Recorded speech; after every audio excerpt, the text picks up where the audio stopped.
What's up, guys? Zach from Colorado Barbell Club. I'm sitting here with Matt Wenning from WenningStrength.com. Matt was my very first mentor into this whole gym thing. He was also my introduction to Charles. And I just wanted to sit down with Matt for a second. And most of you guys know how Charles impacted my life, but Charles also worked quite a bit with Matt. They traveled the world together. So I just wanted to ask you 4 simple questions. The first one being, what is one thing Charles taught you about training? Well, Charles and I came back from very different backgrounds. We did a lot of speed. Yeah. We did a lot of max effort. I noticed that when I first introduced myself and we had started to work together, that Charles didn't really use a lot of that. And what he reintroduced back to me was tempos. Yeah. Tempos were the big thing that he changed in my thought pattern, because I was starting to get, even though my knowledge based on accessory exercises is crazy, I started to open up a whole new can of worms by utilizing more tempos, and it made every exercise new again. Yeah. And luckily that right when I hit my highest raw total is when I had just started to reintroduce a lot of Charles's tempo type shit, because I was maxing the potential that speed work was creating, and I almost had to reverse speed work back into tempos. So a lot of it came back down to time under tension. Yeah. And that was the big thing that I think Charles taught me with training.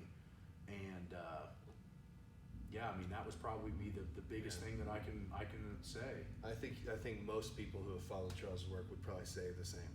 The tempos were a big part of him and his training methods. So the next question, and I know this is probably a lot of answers in this one. What is one thing he taught you about nutrition? Well, coming back, I was probably one of the more, at that time, advanced students that he ever had from the get-go, or partners, because of my affiliation with Serrano. Yeah. So I already knew about blood work. I had already been having to do some of that myself.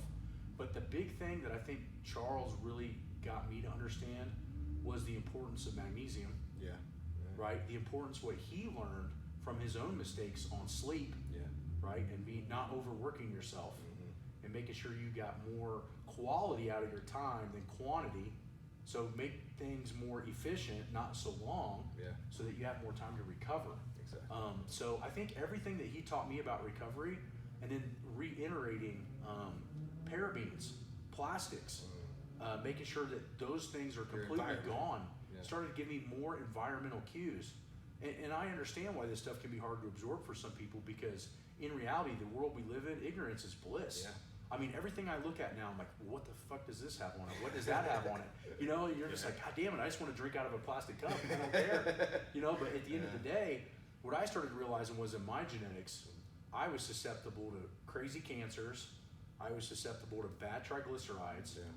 Those were my genetic red flags. And having that idea that Charles brought back to me, to be aware of your environment and what you're doing, was huge. And that also included a vast array of nutrition. Yeah. And then introducing me into the metabolic analytics and the bioprinting, and understanding where I was storing fat and why. Yeah. That was just massive in changing completely what I took supplementation wise, right? And then also completely changing what I was trying to avoid in my environment. Yeah. So I think all of those things were heavily tied into nutrition, but I would say that as a whole is what I have learned from him. Yeah, definitely. So next question would be, what was one thing he taught you about business? Business, I think, was to just have more respect for my time. Charles was big on, if you made a plan with him or you were supposed to be someplace, you better be there. You better be there and do it. And that I don't think it changed how my philosophy, but it changed how I approached people around me. Yeah. And I think that helped me with my business, because Teddy has an idea of what he needs to respect for me. Brooke, that just won World's Strongest Woman, has an idea of what, if I help her with something or teach her something, that she respects this and that. It gives you a different hierarchy of way you think of things. Yeah, it teaches you to value yourself. You value yourself, and you make sure that other people are going to value that situation too. So that was the biggest thing, I think, in business. And to understand that if you really want to be ahead of everyone else, it's not always financial overeducate yourself and keep a tight circle. Yeah. Guys that were around Charles that he considered friends, like me and you. He was as open as a book with anything he knew, but he made you earn that respect. Absolutely. And I think that's what I do now. Like, I'll get interns and they pay me to be there, and they're still going to earn my respect. Yeah. So it's not always about money. No, yeah. It's about knowing when somebody is worth your time. Yeah. Well, and the reality is how do you put $1 on 20 years of knowledge? You right? don't. So I don't care what you're paying me, it's not enough. Yeah. Nearly, and in Charles's case, nearly 40 years. Yeah. So I think the big thing is that what he taught me was to value my time and to be around people that not only valued me, but valued what I was offering. Yeah. And I think that's kind of the big thing that I learned from Charles. Okay. Last question. One thing he just taught you about life. I mean, kind of hitting on the business stuff, but I would say, in retrospect, is that he taught me by showing me his faults. Yeah. And what I mean by that is that, looking back, hindsight being 2020, we already talked about this, but me and him and Eddie are walking around Prague and he can't keep up with us. Yeah. And we're big. Not in shape. We're big powerlifters with fucking 30-inch legs. We shouldn't be able to walk around very well. And Eddie's got 2 hip replacements, and it came down to a point where me and Eddie and Charles are sitting down talking, and it just happened to be that was the night that we were just out by ourselves, and Charles just laid it out on the line and said, "Look, I screwed up by not sleeping enough. I screwed up by not taking care of my health when I was younger because I thought that education and helping other people was more important than my health."